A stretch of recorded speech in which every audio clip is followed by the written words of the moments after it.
আজ থেকে কয়েকদিন আগে ফেসবুক স্ক্রল করতে করতে আমার সামনে একটা হাদিস আসে। হাদিসটা এমন ছিল যে পৃথিবীর বুকে ভাই বোন যখন কথা বলে তখন উপরওয়ালা ফেরেশতাকে বলে যে সময়কে থামিয়ে দাও। তো তখন আসলে এটার কোনো মর্মার্থ আমি বুঝতে পারিনি।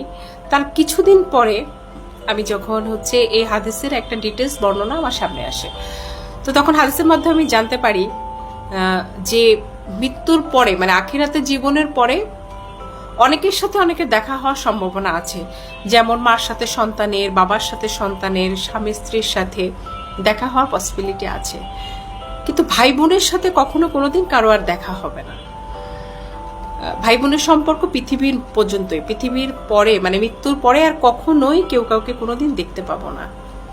বিশ্বাস করেন, এই কথাটা শোনার পরে আমার মনের মধ্যে এক ধরনের যন্ত্রণা আমি অনুভব করছি যে পৃথিবীর পরে আমি শুধু আমার ভাইকে দেখতে পাবো বা আমি আমার বোনকে দেখতে পাবো, মৃত্যুর পরে আর কোনোদিন ওকে আমি আর দেখতে পাবো না।